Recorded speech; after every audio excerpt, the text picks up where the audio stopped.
Hello everyone, thank you for joining me for today's edition of Daf Yomi. Hope you're all doing well from wherever you are, and thank you for your time. So let's dive straight into Bava Kamma Daf 80 Omid B. Shmuel la Yael kamei de Rav Asi. Rav Asi la Yael kamei de Rav. Ami man Nisrach Shmuel Neisei Rav Asi. Shmuel would not enter before Rav Ashi, as he considered Rav Ashi to be greater than he, and Rav Ashi would not enter before Rav, as Rav was his teacher.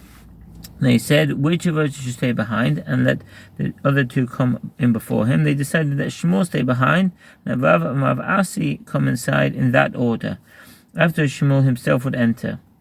Gemara asked, why didn't they decide to let Rav or Rav Ashi stay behind? The Gemara explains, it was a mere gesture that Rav performed for Shmuel in initially stating that Shmuel should precede him, as Rav did not feel that Shmuel was superior to him. Rather than account of that incident in which he inadvertently cursed Shmuel, Rav took upon himself to treat Shmuel with deference. Umar said the Latye. The incident is related to Shabbos 108a, when Rav arrived in Babylon, Shmuel prepared a medicinal treatment and gave it to him without his knowledge. Since it caused him severe discomfort, Rav, not realizing that the treatment was meant to heal his stomach ailment, cursed whoever it was who had brought this pain upon him. When Rav found out they were Shmuel, and that he acted for his own good, he sought to appease him by honoring him at all times. In the meantime, while all this was going on, a cat, a shunara, some scholars maintain the Aramaic word shunara is derived from the Greek sanurus, meaning that waves its tail and ingratiates itself, came and severed the hand of the baby. Rav emerged from the house and told, with regard to a cat, it's permitted to kill it. Muta Hogo. And commentators raised a contradiction against his ruling from the Gemara in Sanhedrin 15b, where Reish Lakish states that one may not kill a privately owned dangerous animal unless it has actually killed a person. So the answer that the Gemara in Sanhedrin is referring to animals that are restrained by a leash, as this is the normal way of raising dangerous animals. Here the Gemara is referring to cats that roam free. Another answer suggested by Tosfot is that people are accustomed to being careful in the vicinity of known dangerous animals, whereas they are not so cautious around cats. In practice, this renders cats more of a menace to humans. Alternatively, Rav sought to strengthen the force of his edict against raising cats by declaring that it's permitted to kill them. Rabbeinu Yeshaya cited by in Shittim Mechubeses. It's prohibited to raise a dangerous cat, which is capable of killing or harming an infant. There is no prohibition against taking this cat from its owner by force, nor is there a mitzvah to return to its owner. Whoever finds a lost cat of this kind may keep it, and its hide belongs to the finder. Rama Sefer Nezikin Hilkin Gezeda Aveda 1517 Shechan Choshen Mishpot 2664. Even if it is privately owned and is prohibited to maintain it in one's possession, and it is not subject to the prohibition against theft if one takes it from its owner, and in the case of a lost cat, it is not subject to the obligation of returning a lost item to its owner. I'm going to ask a question with regard to our statement. And since you said that it's permitted to kill it, what is the need to state further that it's prohibited to maintain it in one's possession? If a cat is considered a dangerous animal that is permitted to kill it, of course you cannot keep it in his possession. The Gemara answers, lest you say that although Rav ruled and is permitted to kill it, he concedes that there is no prohibition in keeping it. Rav therefore teaches that it's also prohibited to keep it in one's possession. The sages say, further question of statement, and since you said that it is not subject to the prohibition against theft if one takes it from its owner, what does it need to state further that it is not subject to the obligation of returning a lost item to its owner in the case of a lost cat? If one may actively steal a cat, certainly there is no obligation to return it when found. Rav Rina said in response, it was referring to its hide. The comment explains that if one finds a dead cat, he may keep his hide for himself, although the cat no longer poses a danger, he need not return to his owner, says Tosfot. The Gemara raises an objection from a bite against Rav's ruling that it's prohibited to keep a cat. Rabbi Shimon ben Elazar says one may raise village dogs, cats, monkeys, and genets, because they serve to clean the house of mice and other vermin. The Gemara resolves this apparent contradiction. It's not difficult. This ruling in the Brite is stated in regard to a black cat, which is harmless, whereas their ruling rather stated with regard to a white cat, which is dangerous. The distinction between various cats is not dependent on the colour of their fur per se, but on different types of cats. In the Talmudic period, cats were not yet fully domesticated. The cats referred to in the Talmud were wild cats, which lived in the vicinity of human dwellings. White or pale cats were apparently genetically closer to wild cats, perhaps Felis libca or Felis caracal. Therefore, Rav declared that these cats should be considered animals of prey for all purposes. Even a black cat born from a white parent, a hybrid, was considered dangerous due to characteristics inherited from its wild ancestors. It raises a difficulty against its answer. But in the incident of Rav, it was a black cat. Since this cat severed the baby's hand, it was obviously a vicious, dangerous animal. The Gemara answers that there was a black cat, but it was the offspring of a white one. The offspring of a white cat is dangerous, even if it is itself is black. The Gemara further objects. Didn't Ravina raise this very issue as a dilemma? As Ravina raised a dilemma, what is the halacha with regard to a black cat that is the white offspring of a white one? Is it also dangerous like its parent? The Gemara answers, when Ravina raised a dilemma with regard to a black cat that is the offspring of a white cat, that itself is the offspring of a black cat. By contrast, in the incident with Rav, it was the black cat that was the offspring of a white one, which was itself the offspring of a white cat. This animal is definitely dangerous. The Gemara provides a mnemonic device for distinguishing letters in the various names of the sons of Rav Papa in the ensuing list. Chet, Beis Daled, Beis Yud Hey, Beis Hey Nun. Rabbi Aha Bar Papa says the following three statements in the name of Rabbi Abba Bar Papa, who said the name of Rabbi Ada Bar Papa. And some say Rabbi Abba Bar Papa says the name of Rabbi Chia Bar Papa, who said the name of Rabbi Aha Bar Papa. Some say Rabbi Abba Bar Papa says them in the name of Rabbi Aha Bar Papa, who said them in the name of Rabbi Chanina Bar Papa. Sons of Rabbi Bar Papa. 5 sons of Rabbi Bar Papa are mentioned here as a possible source of this statement. They must be the children of someone other than the Amor who was called Rav Papa. As they are given the title Rabbi, which was granted only to those living in Eretz Yisrael. In Rav Papa's time, there was no ordination of rabbis in Babylonia. The 3 statements are as follows. The court sounds the alarm. The 3 halachot are apparently unrelated.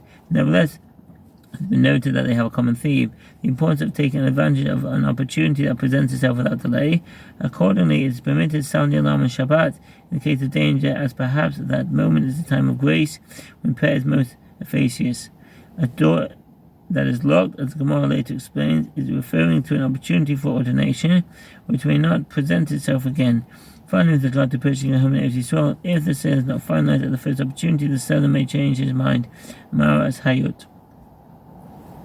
On Shabbat, over the breakout of sores, if the majority of the community suffers from moist sores, it is appropriate to first and sound the alarm. If it is an affliction of dry sores, they only cry out in prayer. Later commentators note that the Rambam, who does not mention Shabbat in this context, apparently did not have the word Shabbat in his text of the Gemara. Let me see if it's a man Hilchot Tanit 213 Shulchan Aruch Chaim 576-5.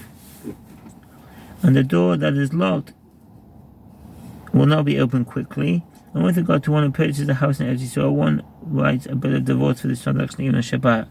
The Gemara raises an objection from a Braita. After explaining how the public engages in prayer when there is a drought, the Braita teaches, and with regard to all other types of calamity that break out upon the community, other than drought, such as sores, a plague of locusts, flies, hornets, mosquitoes, or infestation of snakes and scorpions, the court would not sound the alarm on Shabbat. The people would cry out.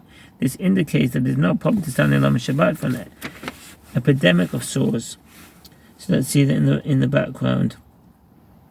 Zobu ziria v'yatush, flies, hornets, and mosquitoes. In general, these insects are not considered to be dangerous to humans, and if they are prevalent in populated areas. It is puzzling that prayers would need to avert these common pests.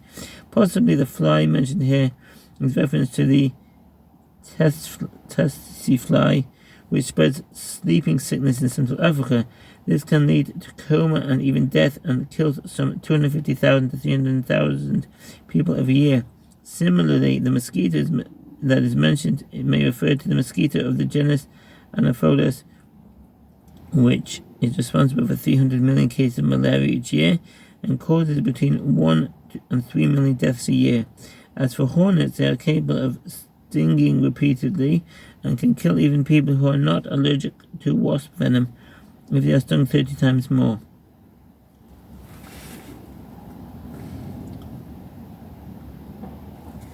If there's an infestation of flies, mosquitoes, or other kinds of pests that cause large-scale problems, including snakes and scorpions,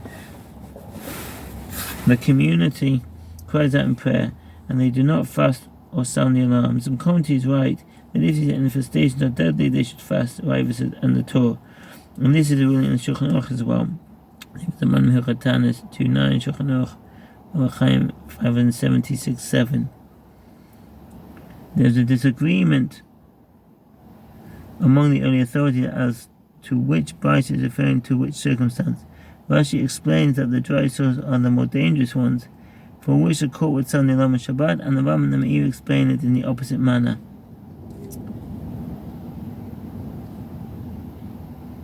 The Gemara answers, this is not difficult. Here it is referring to moist sores, where there is referring to dry sores, which are the more dangerous than moist sores. Shur ben Levi says that the boils that the Holy One he brought upon the Egyptians were moist on the outside and dry on the inside, as is stated, and it became a boil breaking out with oozing upon man and upon beast, Exodus 9:10. The phrase breaking out is referring to the exterior of the wound. Since the verse specifies that the outside was oozing with secretions, it can be inferred that the inside was dry. This indicates the sores can be of either type. The Gemara analyzes the second of the three statements, and the door that is locked will not be opened quickly. This is a clear metaphor, but to what is it referring? Mazutra said, this sage is mentioned several times in the Talmud. No halachic rulings are cited in his name, but stories recorded about his good deeds and in praise of his humility and his careful treatment of the money and dignity of others. The title Ma, meaning master, which precedes his name, indicates that he was a member of the family of Allah. This is also evident from an account that he was carried on a palanquin when he attended the lecture that was given by the Exalach or other member of his family on a festival. Some claim that he himself was the Exalach. Said it is a metaphor for rabbinic ordination. Semicha. In the time of the sage, the process of ordination ensured that great rabbis received and transmitted the Torah of their teachers, and continued the chain began by Moses, who ordained Joshua and transmitted the leadership to him. This ordination required 3 elders, except in turbulent periods of Jewish history, when even an individual sage could ordain his disciples. The Romans, who understood the importance of ordination to the continuity of Jewish tradition, prohibited on pain of death, and thereafter it became increasingly difficult to find opportunities to ordain disciples. Mazutra explains that these doors of opportunity to ordain disciples could easily be locked for significant periods, and therefore the sages should utilize them to convene and ordain their disciples. If one meets with resistance in his quest for seeing ordination, he should take it as a sign as this opportunity will not soon open up for him again. Ravashi said, it means that anyone who is treated poorly will not soon be treated well. Rav Aha bar Difti said he will never be treated well. No comments. This is not so. Rav Aha bar Difti was saying only a matter that reflected what had occurred to him. This refers to the following episode. The sages once decided to appoint Rav Aha head of the yeshiva.